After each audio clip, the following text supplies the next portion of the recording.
Estão felizes? Mais um ano, glória a Deus, amém? Amém. Amém.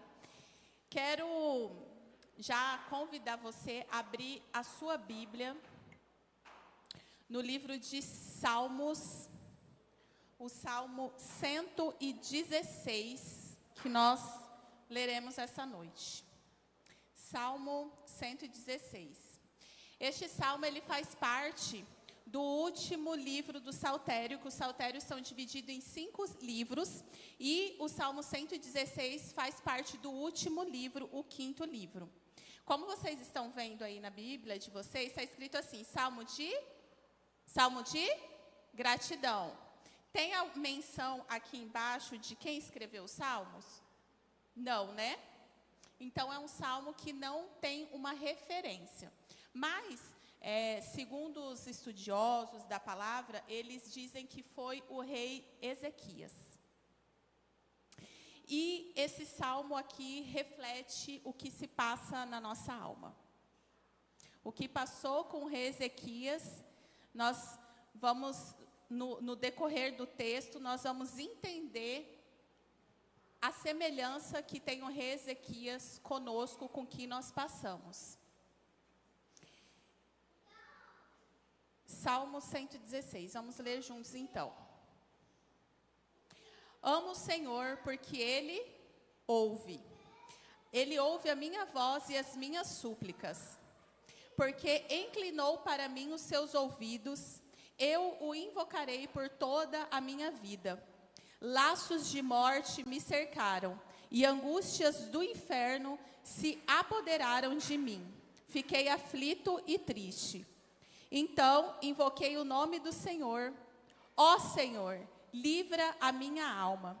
Compassivo e justo é o Senhor. O nosso Deus é misericordioso. O Senhor vela pelo simples. Quando eu estava prostrado, Ele me salvou. Ó minha alma, volte ao teu sossego, pois o Senhor tem sido bom para você. Pois livraste da morte a minha alma, das lágrimas os meus olhos, da queda os meus pés. Andarei na presença do Senhor na terra dos viventes. Eu cria mesmo quando eu disse, estou muito aflito. Eu disse na minha perturbação, todas as pessoas são mentirosas. Que darei ao Senhor por todos os benefícios para comigo? Erguerei o cálice da salvação e invocarei o nome do Senhor. Cumprirei os meus votos ao Senhor na presença de todo o seu povo. Preciosa é aos olhos do Senhor a morte dos seus santos. Senhor, eu sou de fato teu servo. Eu sou teu servo, filho da tua serva. Quebraste as correntes que me prendiam. A ti oferecerei sacrifícios de ações de graças e invocarei o nome do Senhor. Cumprirei os meus votos ao Senhor, na presença de todo o seu povo, nos átrios da casa do Senhor. Eu em seu meio, ó Jerusalém. Aleluia. Feche seus olhos. Senhor, obrigada. Obrigada por este domingo. Obrigada por esta igreja. Nós queremos agradecer por tantos benefícios que o Senhor tem feito para conosco. Nós já te louvamos, entoamos louvores, dizendo que nós precisamos de Ti, que o Senhor é o único digno de receber toda a honra e toda a glória. Mas por misericórdia, Senhor, nós precisamos ouvir a Sua voz. Nós precisamos aquecer os nossos corações e ter uma direção para o próximo ano de 2026. Fala conosco, Senhor, em nome de Jesus que eu oro. Amém. Amém. Como já falei, né, Ezequias, que provavelmente escreveu esse Salmo 116, e ele enfrentou uma crise interna e uma crise externa. Uma crise na alma e vários desafios externos. Ezequias, ele foi um rei, ele foi um homem de Deus. Ele começou a governar com 25 anos de idade, super novo. 25 anos ele já era rei. Ele governou por 29 anos. e morreu com 54 anos. Só que aos 39 anos, ele passou pela sua, vamos dizer assim, primeira batalha externa. Ele era rei de Judá, e o exército da Síria estava cercando Jerusalém. E quem era o exército da Síria? O exército da Síria era, assim, o mais poderoso daquela época. Não tinha para ninguém. Israel era dividida entre Reino do Norte e Reino do Sul. O Reino do Sul com Benjamim e Judá. E esse mesmo exército da Síria destruiu o Reino do Norte. Isso? Que eu estava perguntando para o pastor hoje. Então, era um rei muito poderoso. Então, era um exército muito poderoso, com muitos homens, muito armamento. E aí, esse exército queria destruir Jerusalém. Tanto que eles mandaram um recado para o pessoal, para a população de Jerusalém, falando assim, é melhor vocês se entregarem, porque não tem rei que vai livrar vocês de nossas mãos. E Ezequias não tinha nem homem o suficiente para lutar. Não tinha armamento? Não tinha. Seria uma batalha desastrosa, porque ele iria perder mesmo. Ele não teria capacidade de resistir, ainda resolveu, e ainda tomou, Jerusalém ainda teve uma afronta. Quantas vezes nós passamos por afrontas? Não é verdade? Fala, você não vai conseguir. E o que Ezequias fez? Porque eu falei aqui no começo que nós vamos aprender com Ezequias. Porque Salmo 116 é o reflexo da nossa alma. Amém? Estão comigo? Amém. Então, diante de todo esse cerco, de toda essa batalha externa, o que esse homem fez? Ele orou. Ele orou. Ele orou, e sabe o que Deus fez? Deus convocou e mandou um anjo só, que matou 185.000 soldados do exército. Um anjo. Um anjo. Deus deu a vitória a esse homem. Então, Deus, como é o título da nossa pregação aqui hoje, é um Deus que escuta. Você tem orado quando as batalhas chegam? Hoje eu quero que, em nome de Jesus, vocês reflitam, porque nada melhor do que o último culto do ano, né, Lucas?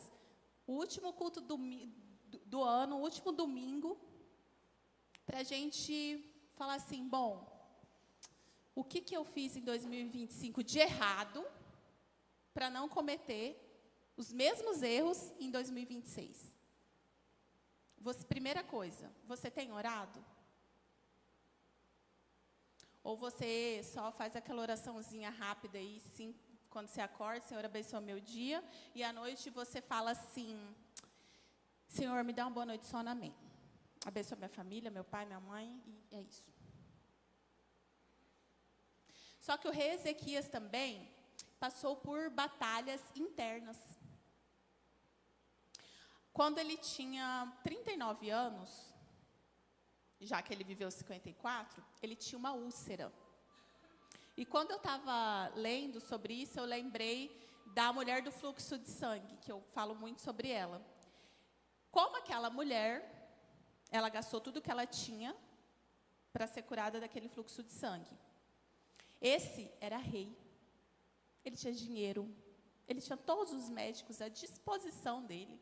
Ele tinha ouro, ele tinha prata, ele tinha influência, ele tinha poder, ele tinha tudo. Mas nada resolveu. Na mulher do fluxo de sangue, ela só viu Jesus, encostou nele e foi curada. E Ezequias? O que aconteceu? Depois dele rodar buscando a cura para o mal dele. Com 39 anos, no auge da carreira dele política como rei. O que você faz com 39 anos? E na Bíblia diz que Deus manda um profeta, que é o profeta Isaías, e vai até a casa do rei falar com ele. E sabe o que o profeta diz? O que Deus diz através da vida do profeta? Você morrerá. Então foi uma palavra de Deus. Não foi o médico que falou para ele. Não foi a enfermeira. Foi Deus. Você morrerá. E aí, como diz lá no Mato Grosso do Sul, quando na pista a gente faz a curva, o que você faz numa hora dessa? O que aconteceu em 2025 que te pegou e você falou, agora não tem jeito mais? Porque esse dia chega para todo mundo. Se não chegou para você, vai chegar. Para ele, que era rei, que era um homem de Deus, que governava, chegou. Na palavra diz que ele só tinha uma parede. E ele virou para a parede e orou. E chorou muito e clamou. Ele não fez aquela oraçãozinha, como eu falei no começo. Ele orou, ele clamou ao Senhor, ele chorou muito. E Deus ouviu.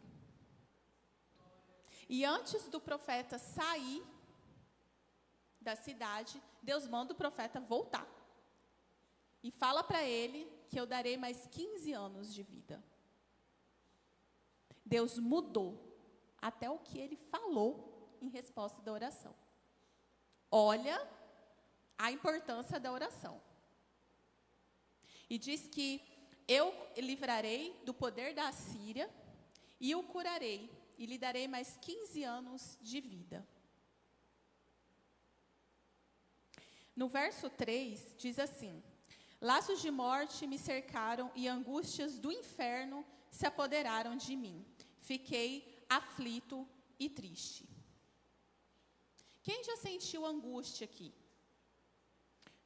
Quem já sentiu angústia? Só eu? Tristeza. Mas ele não fala assim uma angústia.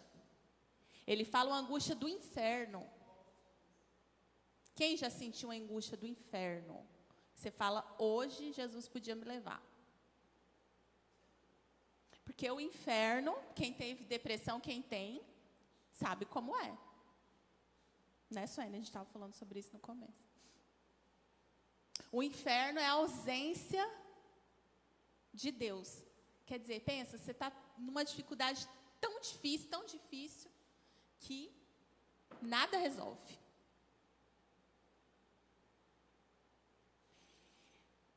A ideia é que o inferno entrou dentro dele. Em 2025, você sentiu essa angústia? Qual o problema que você teve em 2025, que você deitava e você rolava na cama, você pensava, você fazia todos os cálculos que você poderia ter feito e não resolveu? Com a sua psique, com a sua inteligência. Quais foram os problemas? Conta? Você não conseguiu pagar? Doença? Alguém que faleceu? Diagnóstico? Filho dando trabalho? O quê? Que a sua capacidade de resolver não conseguiu. Que todas as suas estratégias, nada funcionou, saiu tudo fora do seu controle, tudo saiu fora do seu controle.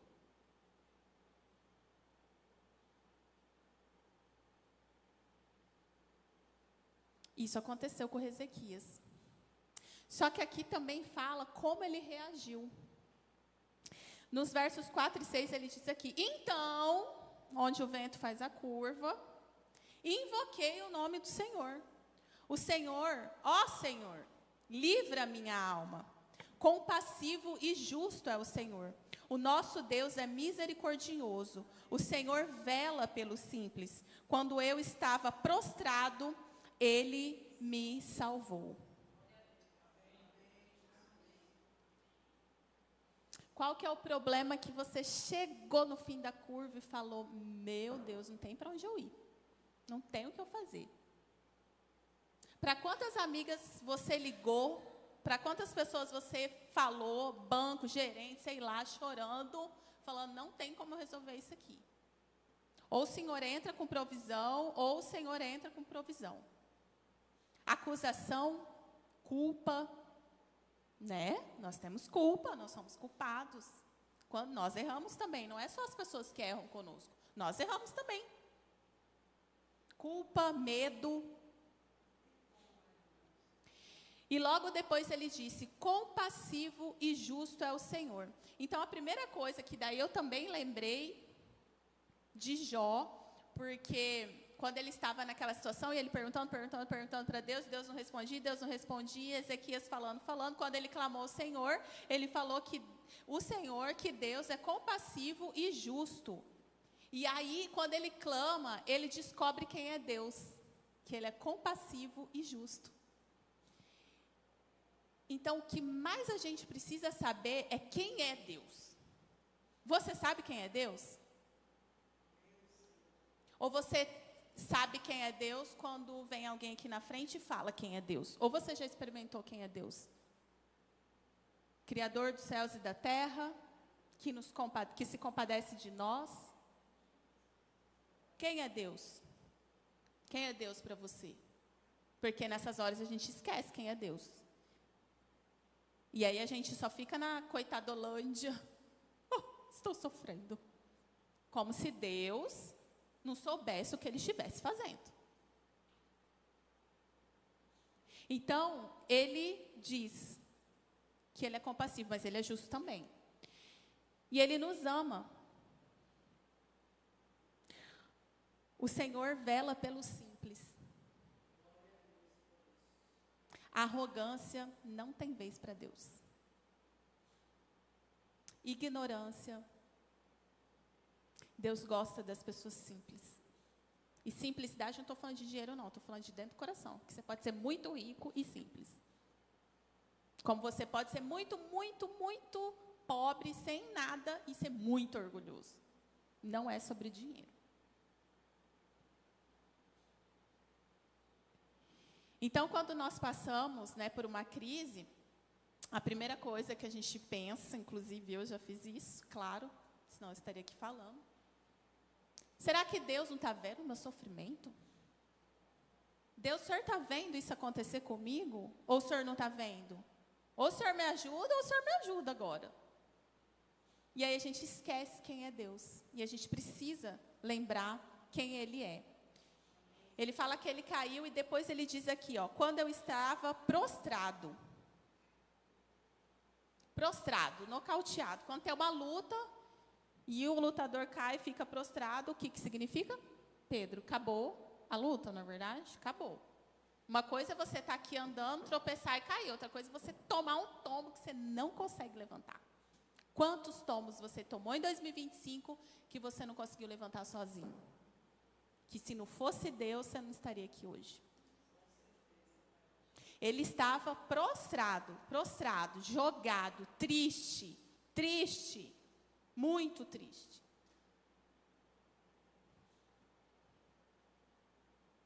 Só que eu tenho uma grande notícia, uma notícia muito boa. Você pode ter caído, ter ficado prostrado, ou você pode estar prostrado. Ou você pode estar nessa noite prostrada, mas ninguém sabe. Só você e Deus. Prostrado. Só que o Deus da restauração está aqui hoje. Ele restaura a nossa alma. Ele restaura todas as coisas. Só que você precisa buscar o Senhor e orar. Para começar 2026 diferente. No versículo 7, ele fala assim, ó minha alma, volte ao sossego, pois o Senhor tem sido bom para com você. Eu estava comentando, acho que foi ontem ou antes de ontem com o Djalma. Tem horas, e é aí que a gente tem que ser duro com a gente mesmo. Porque a gente é fácil ser duro com o outro, entendeu? De chegar para o irmãozinho e falar, olha, porque você...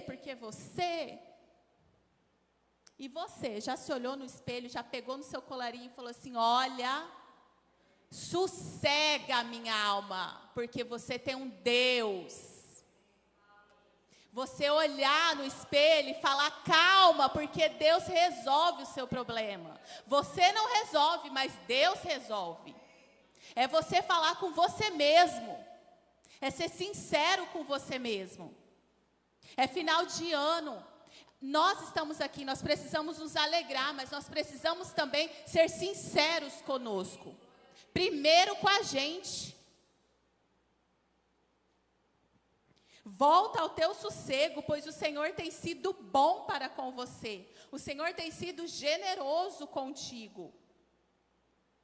A maioria daqui já teve uma experiência com Jesus. Eu conheço Jesus, o Pedro, todo mundo aqui, certo? Conhecemos Jesus, já aceitamos Ele.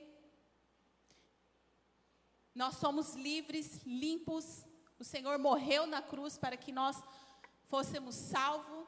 E se você ainda não é salvo, e se você ainda não conhece Jesus, essa noite é para você também. E aí você fica perturbada. Sabe aquele dia que você amanhece perturbada? Desassossegada, mas um desassossego lá de dentro. Você come, não está bom, você anda, não está bom, você está dirigindo, você está desassossegado, aquela pessoa perturbada. Como que resolve isso? Lembrando de quem é Deus. Volta a alma ao teu sossego. Volta. Hoje é noite da gente assim, ó, bater um papo com a gente mesmo. Amém? E depois que ele ora, que Deus fala, que ele lembra de quem é Deus, Deus traz alguns livramentos para ele. No versículo 8, ele fala assim, no verso 8, ele diz assim: pois livraste da morte a minha alma, das lágrimas os meus olhos, e da queda os meus pés. Então, a primeira libertação que ele teve foi a espiritual. Livraste da morte a minha alma.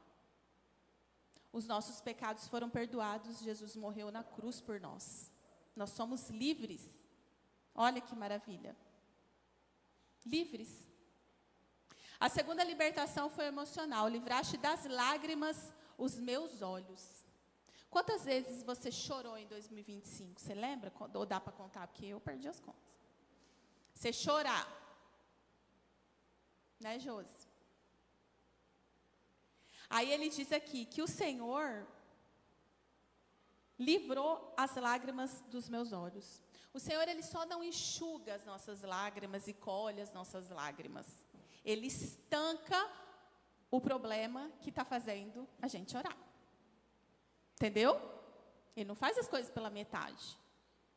Então, Ele vai lá e aquela hemorragia do seu coração, da sua alma, Ele vai lá e estanca. Cura. Ele é um Deus que cura. Quais são as causas das suas lágrimas? Não está na hora de fechar essa torneira? Enxugar as lágrimas e sair daqui do último culto do ano para 2026 bem alegre e feliz? Quem quer? Amém? Amém. Glória a Deus. E a última libertação que eu achei isso interessante também foi da queda moral. Livraste os meus pés da queda, do laço. O que é um laço, uma queda que você não vê, certo? Quando você entra na mata, ou quando você assiste um filme e você vê a pessoa entrando ali dentro de uma mata e pisa em alguma coisa, tem um laço ali e a pessoa é capturada e cai, e tem uma queda, ou enfim. É um risco, está ali, mas você não vê. E Deus te livra até do que você não vê. Amém? E essa queda que ele fala aqui, é uma queda, porque eu falei, que queda é essa? É uma queda moral. Ninguém aqui, nem eu, nem você, nem o pastor, nem o Pedro, nem a Mó, ninguém aqui pode bater no peito, estufar e falar, esse pecado eu não cometo. Não tem. Aí eu lembrei de Pedro, que falou, eu te abandonar, Jesus? Naquela mesma noite ele negou 3 vezes. Deus sabe que nós somos pó. Roubar dinheiro? Não. Olhar para o irmãozinho? Não. Deus sabe que nós somos pó. E nós devemos ter essa consciência de que se nós estamos aqui é porque Deus segura a minha mão, que Deus segura a sua mão. Como nós cantamos aqui, foi o versículo que até que eu coloquei. É igual um bebezinho.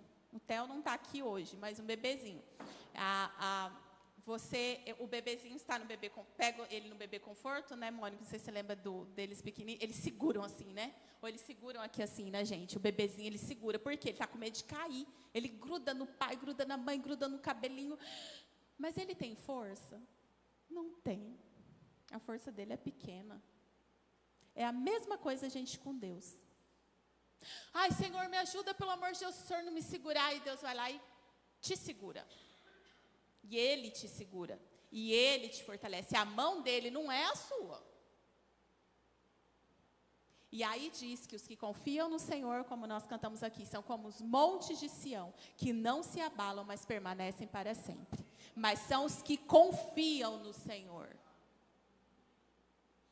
Nos versículos 10 e 11, ele diz assim, eu cria mesmo quando eu disse. Ele diz, eu creio mesmo. Na terra dos viventes. Estou muito aflito. Eu disse na minha perturbação, todas as pessoas são mentirosas. Mas, no verso 12, ele fala assim, que darei ao Senhor por todos os seus benefícios para comigo? Que darei ao Senhor? O que eu darei ao Senhor? O que nós daremos ao Senhor? O que você pode dar a Deus? O quê? Por todos os benefícios que Ele tem feito. Por Ele vivemos, nos movemos e existimos. É por Ele. Nós cantamos aqui também. É por Ele. Nós temos uma casa para morar, uma família, alimento, roupa, uma igreja, uma família, amigos, gente que ora por nós. Temos o ar, nós respiramos, nós temos saúde, nós temos vida eterna. Nós somos lavados e remidos pelo sangue de Jesus. E aí? O que daremos ao Senhor? O quê? O que a gente pode dar para Deus? Se é Ele que nos dá tudo, o quê? Nos versos 13 e 14 ele diz, erguerei o cálice da salvação e invocarei o nome do Senhor. Cumprirei os meus votos ao Senhor na presença de todo o seu povo. E no verso 15 ele enfatiza, preciosa é aos olhos do Senhor a morte dos seus santos. O que isso significa? Que nós somos importantes para Deus. A morte dos seus santos. Nós somos amados pelo Senhor. O Senhor se importa com você. O Senhor se importa comigo. E no 16 ele fala, Senhor, eu sou de fato teu servo, eu sou o teu servo. Filho da tua serva, quebrastes as correntes que me prendiam. Quebraste as correntes que me prendiam. O que é isso? Passado? Prendia. Quais as correntes que o Senhor quebrou esse ano? Ou quais ainda precisam ser quebradas? Se nós estamos aqui, foi porque Ele nos libertou. Então, quem foi liberto, perdoado e salvo, tem esperança no futuro. Quem tem medo da morte é quem não está com o passado resolvido.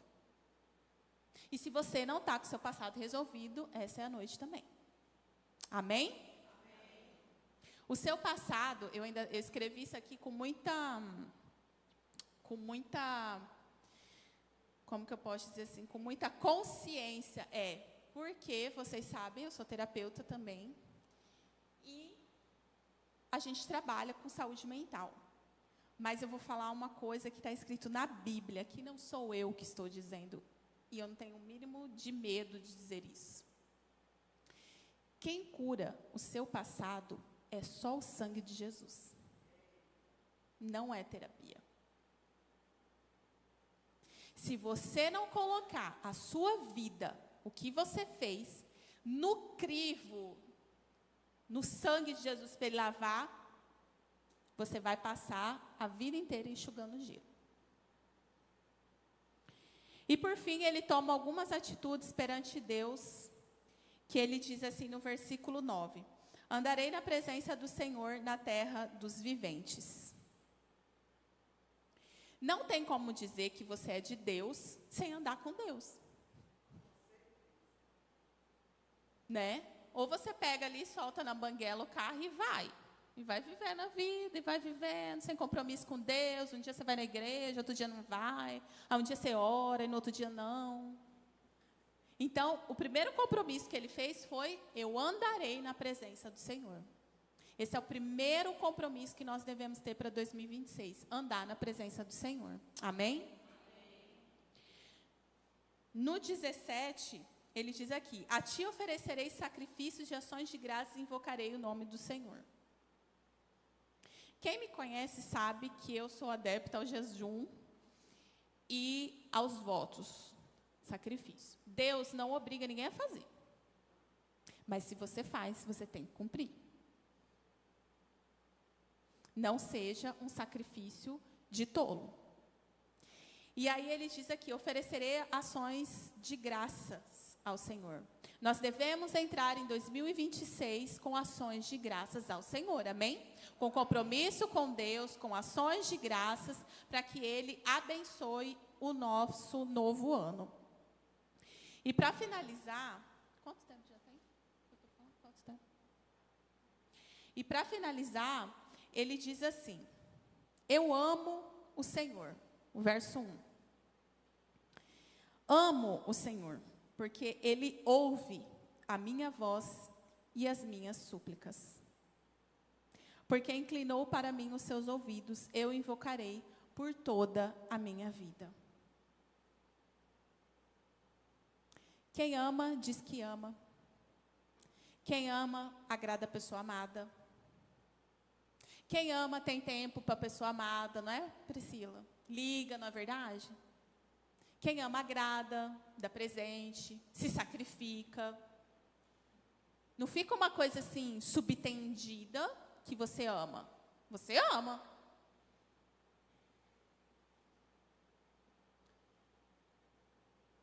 E aí o Senhor fez essa pergunta para mim, e eu vou fazer ela para você essa noite. Se você ama o Senhor, está na hora de recomeçar. Acabou 2025. Já foi, passou. Não vai voltar. Só tem 2026. Como que está o seu amor por Jesus? Como está? Será que nós declaramos que o amamos com as nossas vidas, com as nossas palavras, com as nossas ações? Ou a gente deixa assim, subentendido? Muitas vezes nós somos que nem Ezequias, com lutas por fora, lutas externas, lutas internas. Mas ele aqui, falou da sua alma. Muitas vezes aqui ele chorou, nós choramos 2025. Nós nos prostramos, ficamos caídos, erramos, acertamos. Mas 2026 está aí. E Ele restaura a nossa sorte. Deus ouviu Ezequias. Deus ouviu o clamor de Ezequias. Ele pode ouvir o seu clamor essa noite, amém? O que você quer para 2026? O que você anseia por 2026? Quais as cadeias que ainda precisam ser quebradas? O que você precisa limpar na gaveta da sua alma? O que tem ainda aí? Qual é a hemorragia que você está aí 10, 20, 30 anos de crente e ainda está sangrando? Você está igual a mulher do fluxo de sangue. O meu desejo para você é que você deixe 2025 para trás. Olhe para 2026 com muito entusiasmo e alegria. Porque Deus, o nosso Deus, o Deus o único Deus. Ele é Deus. Ele escuta a nossa voz. Ele quer ouvir a sua voz. Ele quer que você fale com Ele. Amém? Eu combinei com a Mônica ali, rapidinho, de começar o culto. Falei, olha, eu vou falar sobre oração. E eu quero que você venha aqui na frente, para que nós possamos orar. Eu quero que você agora baixe a sua cabeça, em nome de Jesus. Faça como Ezequias, esqueça que tem alguém do seu lado. Se você quer ajoelhar, você ajoelha. Eu, no seu lugar, ajoelharia, a não ser que você tenha um problema de saúde. Mas acabou 2025, esse é o último culto, esse culto não vai voltar mais. Mas tem um ano inteirinho de 2026 esperando por você. E agora é a hora de clamar. Amém? Isso. É a hora de clamar. A Mônica vai cantar uma canção antes de orarmos. E que você se conecte com o seu Criador, com Deus. Que você peça para o Senhor curar o que ainda está errado dentro de você. Que você possa fechar os olhos e fazer como Ezequias. Segurar você assim no colarinho e falar, sossega, alma. Sossega, ó minha alma, porque você tem um Deus. Você tem um Deus que cuida de você. Você tem um Deus que cuidou de você em 2025, 2024, 2023, 2022. Que cuidou de você, que você chegou até aqui em 2025. Está entrando em 2026 e precisa tomar uma posição diante do Senhor. Ame ao Senhor. Ore, busque, confia no Senhor.